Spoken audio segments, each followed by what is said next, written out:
En 2020, il y a presque 5 ans de cela maintenant, j'ai offert un PC gamer à un pote et j'en avais fait une vidéo. En plus d'être un ami proche, il fait partie de mon staff depuis pratiquement mes débuts et me soutient depuis super longtemps maintenant. J'avais équipé sa config d'un 10600K qui était vraiment le processeur gaming du moment et d'une RTX 2070 Super qui était vraiment la carte graphique polyvalente de l'époque. Mais après 5 ans, même s'il fonctionne encore toujours très bien, il commence à se faire un petit peu vieillissant. J'ai donc décidé que j'allais renouveler sa config avec l'idée de faire ça dans un petit boîtier compact comme ce 2500X. Il est pas très haut mais il y a beaucoup de place pour mettre tout ce qu'on veut dedans et si on gère bien l'airflow, il respire très bien. Mais après discussion avec mon pote et qui est Papa Ours, il m'a dit « Moi, j'aime bien ce qui est gros ». Sur le moment, j'ai trouvé ça un petit peu bizarre et hors sujet et puis je me suis rappelé qu'en fait, il parlait du boîtier. J'ai donc décidé que j'allais faire ça dans un 6500X, le grand frère du 2500X, qui est vraiment grand. Mais quand même pas aussi grand que celui-ci. Lui, il est vraiment beaucoup trop énorme, le 9000D, il y a la place pour mettre 3 personnes dedans. J'ai donc démarré le montage de sa config avec une ROG Strix B760F Gaming Wi-Fi de chez Asus. On part sur un socket LGA 17, donc c'était ça ou une Z790, mais je me suis dit que pour son utilisation, pour le reste de la config, une B760 c'était beaucoup plus raisonnable. Déjà parce que pour son utilisation 100% gaming et navigation, ça sert pas à grand chose d'aller voir une Z790 avec des grosses features, mais également parce qu'en termes de budget, c'était le plus cohérent avec le processeur qu'on a choisi. Un Intel Core i5 14600K. C'est clairement le processeur de chez Intel pour du jeu et un petit peu de polyvalence en ce moment. 14 cœurs et 20 threads, on peut déjà faire n'importe quoi avec ça. Et surtout, comme je l'ai dit, en termes de budget, c'est vraiment super intéressant. On va y revenir un petit peu plus tard dans la vidéo, mais vous allez voir qu'Intel ont fait des bons choix pour ce processeur. Pour la RAM, je suis allé voir mes bros de chez Corsair, qui ont d'ailleurs fourni pratiquement tout le reste de la config. J'ai choisi la Dominator Titanium, c'est leur dernière RAM, c'est l'une de celles que je trouve le plus esthétique. Elle est vraiment simple, elle est quali. Ici, on est sur du 32 Go de RAM cadencé à du 6200 MTS, c'est plus qu'il n'en faut pour sa config. Et les deux autres barrettes sont factices, elles ne sont là que pour faire joli. Pour la mémoire, on a un MP700 Elite de 1TB qui a des vitesses assez balèzes, 10 000 en lecture et 8200 en écriture, ça fait beaucoup. C'est l'un des petits derniers de chez Corsair. Et en stockage secondaire, on a un MP600 Core XT de 2TB qui lui va surtout servir à accueillir les jeux. Il a des vitesses un petit peu moins élevées mais c'est amplement suffisant. Pour remplir ce boîtier, on va avoir besoin de plein de ventilos. J'ai choisi les IQ Link LX120. J'en ai mis 3 sur la façade avant et il y en a 3 pour le water cooling. Évidemment, on va en avoir un sur l'arrière pour l'extraction. Pour créer un petit contraste avec la carte mère, j'en ai choisi 6 en noir. Eux, ce sont des LX120R. Ils ont une petite particularité, c'est que ce sont des ventilateurs en reverse. Leurs hélices sont retournées pour que quand on mette les ventilateurs en aspiration, on se tape pas le vieux côté dégueulasse avec le quadrillage arrière. Et vous voyez, j'ai tellement l'habitude de les installer dans ce sens-là que je me suis trompé, je les ai mis à l'envers, mais ne vous inquiétez pas, j'ai corrigé dès que je m'en suis aperçu. Pour le water cooling, on est toujours sur du IQ Link. J'ai pris le Titan 360 RX, sauf que j'ai changé les ventilateurs par des hélices. Vous avez compris le jeu de mots ou pas? Les hélices. Non, parce qu'en fait, dans le water cooling, les ventilateurs, comme il y a des hélices, et donc, un IO en 360 pour un i5, c'est plus qu'il n'en faut, mais je voulais quelque chose d'esthétique, je voulais quelque chose avec un petit écran, et vous allez voir pourquoi. Pour l'alimentation, j'ai pris une RM850E, 850 watts certifiée 80+ Gold, en full modulaire. C'est fiable, c'est beau, même si on s'en tape, puisque au final, elle va être cachée, on ne la verra pas. J'ai ensuite dégainé la 4070 Super Tough, et oui, on passe à un niveau supérieur, passer d'une 2070 Super à une 4070 Super, ça veut dire plus que doubler les FPS. J'ai regardé pas mal de benchmarks et vraiment la différence entre les deux cartes est vraiment énorme pour du 1080p et 1440p. Et pour la certification Jean-Michel LED, on va taper des petits LS430 Aurora qui vont rajouter un maximum de RGB dans notre beau boîtier.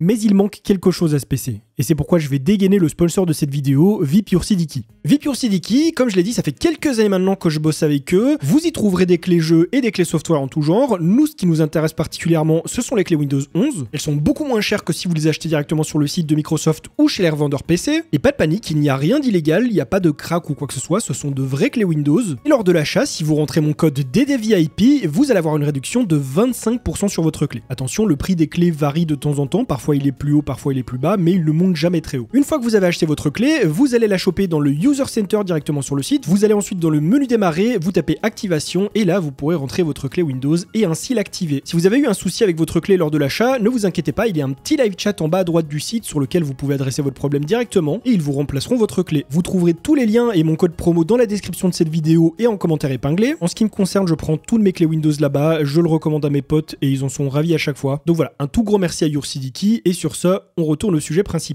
Avant de vous montrer le grand final, de vous présenter la bête au complet, je voulais vous faire quelques petits benchmarks histoire que vous puissiez voir ce que ce PC a dans le ventre. On commence par les scores que j'ai eu sur 3D Mark, c'est déjà un bon indicateur pour la suite, ça promet. Étant donné que mon pote Papaours n'est pas quelqu'un qui touche beaucoup au PC, il sait s'en servir correctement, mais je veux dire, l'hardware pur et dur, c'est pas son délire.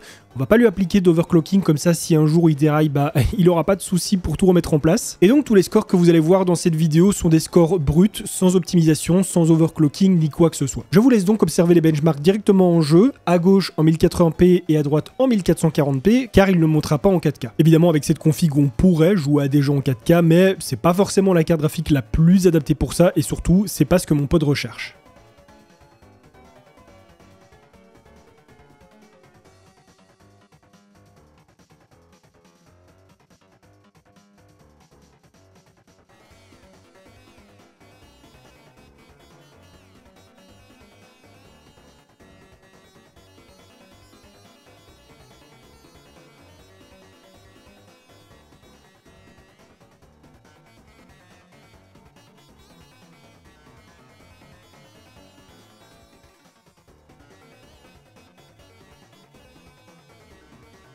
Au-delà du jeu, comme je l'ai dit, l'i5 14600K c'est un processeur qui est déjà très polyvalent, on peut faire beaucoup plus, on peut faire du stream, on peut faire de l'encodage, on peut facilement utiliser Photoshop et toute la suite Adobe d'ailleurs, n'importe quel logiciel de montage, de dessin, de graphisme. On peut déjà toucher à tout sans aucun problème, et ce, avec des températures qui sont très correctes. Au repos, on ne dépasse pas les 30 degrés, donc c'est déjà bon signe. Et même quand on le monte en Y sur Cinebench par exemple, on arrive pas à 70 degrés. Il y a quelques cœurs qui arrivent à atteindre cette température, mais sinon, on est autour des 60-65 degrés. Et en jeu, comme vous avez pu le voir, on sera plutôt autour des 50. La carte graphique au repos se porte également très bien. Bon, 37 degrés, c'est pas ce que j'ai pu voir de plus frais. Notez qu'il y a la possibilité de la passer en mode silencieuse ou performance. Moi, je l'ai laissé en mode performance.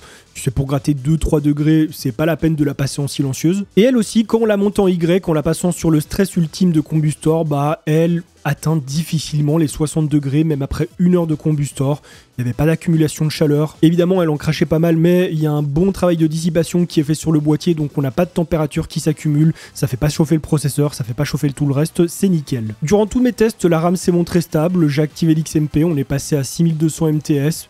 Pas de soucis, pas de crash, j'ai pas dû le réactiver. C'est évidemment pas la fréquence la plus haute de cette série de RAM, mais c'est amplement suffisant pour ce qu'il va en faire. Et pour les SSD, on est sur deux produits sympathiques qui chauffent pas trop, il n'y a pas besoin de dissipateur dessus, on a des vitesses plutôt sympas. Pour le MP700, comme vous pouvez le voir, j'ai pas atteint les vitesses maximum sur mon premier test. Je l'ai pourtant bien placé sur le port PCIe Gen 5 de cette carte mère. Je vais donc aller voir dans le BIOS si j'ai pas une petite bidouille à faire pour l'activer. Mais par contre, le MP600 Core XT, lui, j'ai atteint les bonnes vitesses directement. Il pourra donc y stocker tous ses jeux et ne pas y subir des temps de chargement de zinzin.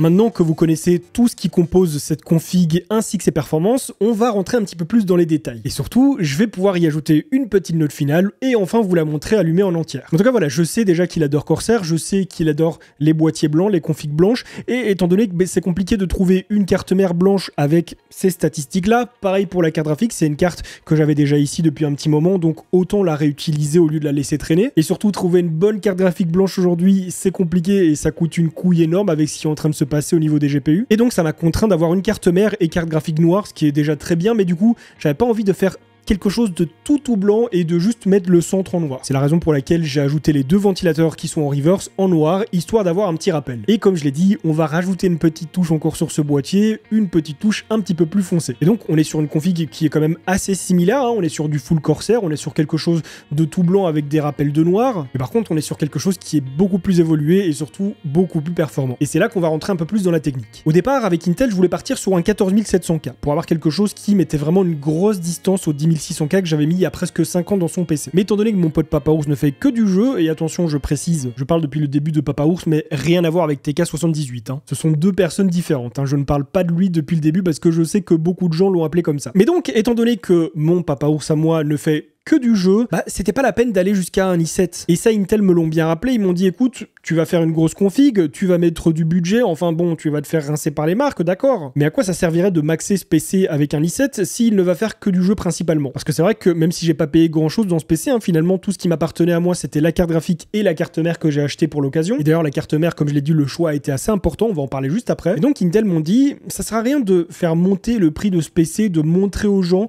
qu'on peut tout mettre comme ça, voilà, n'importe comment, moment et tout.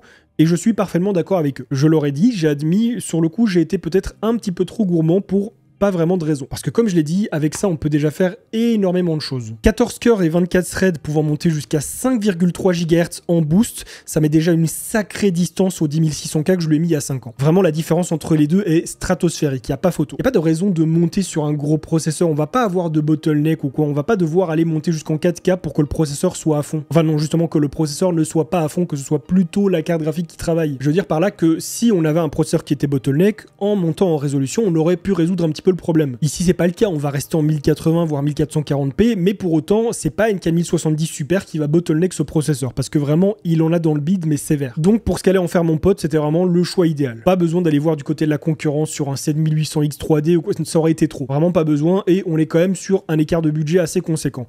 Faut savoir que lorsque ce processeur était sorti, il était autour des 320, 330 €. Sauf chez certains gros revendeurs français type LDLC Topacha qui l'ont fait monter à 420, 430 € assez rapidement. Et là aujourd'hui en Big 2025, soit un an et demi après la sortie de ce processeur, on peut le retrouver à 250, 230 €. Donc il a bien baissé de prix, c'est pas pour rien, hein, le marché a bougé dans tous les sens, mais ça reste quand même très intéressant de payer, j'ai envie de dire, si peu cher pour un processeur aussi mastoc. Et donc, étant donné qu'on est sur un processeur qui coûte maintenant 250 €, on n'allait pas aller chercher une carte mère à 400 balles, enfin, pour cette utilisation en tout cas, parce qu'en soi, le prix veut tout et rien dire. Le prix du processeur peut très bien baisser, alors que le prix de la carte mère descend, voire monte avec le temps. Certains sockets, plus ils se font rares et plus les cartes mères vont coûter cher, malheureusement. Mais là, pour le coup, c'était pas nécessaire. On n'a pas besoin de faire de l'overclocking, on n'a pas besoin de... Non, vraiment, il fallait quelque chose de simple et de fonctionnel. Et c'est pourquoi j'ai pris une B760. Je l'ai pris en ROG, c'est un budget un petit peu plus élevé parce que c'est vrai que si j'avais pris du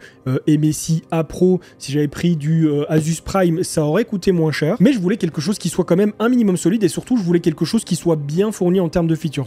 Que ce soit le Wi-Fi, le Bluetooth et surtout les ports USB. Il faut le dire, la plupart des B760, étant donné que c'est des cartes entrée de gamme, bah au niveau des ports USB, c'est pas très généreux. Et donc avec celle-ci, j'ai pris quelque chose qui, bon, c'est vrai, a une belle petite gueule et suffisamment solide pour faire tourner ce processeur comme il se doit et surtout qui est bien fourni en termes de ports. Et elle m'a coûté 195 €, ce qui est un petit peu en dessous du processeur quand même. Et donc en arrondissant un petit peu les prix, le combo processeur et carte mère qui est très costaud m'a coûté 450 €. Enfin, je n'ai pas payé le processeur, mais ça vaut 450 €. Et si vous n'avez pas les mêmes exigences que moi, que vous en foutez complètement de l'esthétique de la carte mère, que vous n'avez pas besoin d'autant de ports USB, sachez qu'il y a des autres cartes B760 qui sont à 100, 110 balles, donc bah ça reviendra encore moins cher. Je mettrai quelques liens en description pour ceux que ça intéresse. Pour la RAM, bon bah là c'est un caprice. Si je voulais vraiment économiser sur le budget du PC, j'aurais pas pris celle-ci parce que là on est clairement sur la RAM la plus chère de Corsair. On a la Corsair Vengeance qui est moins chère, on a la Corsair Vengeance RGB, même la Dominator classique elle est moins chère, hein, la Platinum. Celle-ci c'est vraiment la plus grosse et bah je voulais lui faire un PC qui soit solide et joli. J'avais vraiment envie de lui maxer tout parce que bah j'ai quand même ce privilège de pouvoir recevoir du matériel et de pouvoir faire kiffer mes potes en l'échange d'une vidéo comme celle-ci. Bien sûr, hein, ça tombe pas du ciel. Et donc je lui ai pris la Titanium qui est celle que j'ai dans mon PC de travail, qui est celle que j'ai dans mon PC de jeu et que je kiffe. Je la trouve belle et elle est stable, elle fonctionne bien, y a rien à dire. Je lui ai pris 32 Go parce que 16 Go ça commence vraiment à devenir juste pour certains AAA.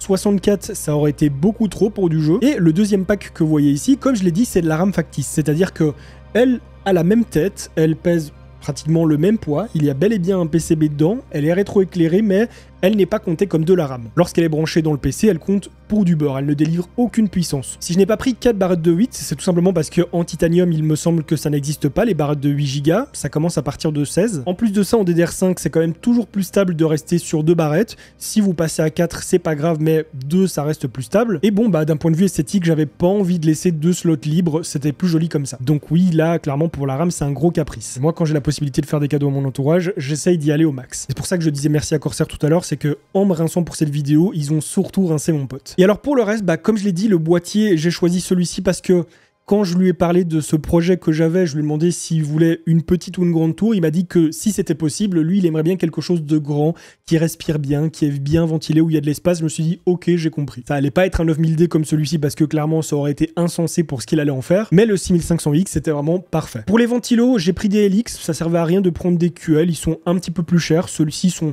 très jolis et ils font le même boulot. J'ai tout pris en iQ-Link pour que ce soit plus épuré, pour que ce soit plus facile à connecter, sans qu'il y ait 3 milliards de câbles. Mais par contre, on va ajouter une petite note finale à ce boîtier pour le rendre plus beau, pour le rendre plus unique et surtout pour qu'il ait une petite touche de luxe. Et donc sans plus attendre, moi je m'occupe de pimper ce boîtier et je vous laisse découvrir le rendu final.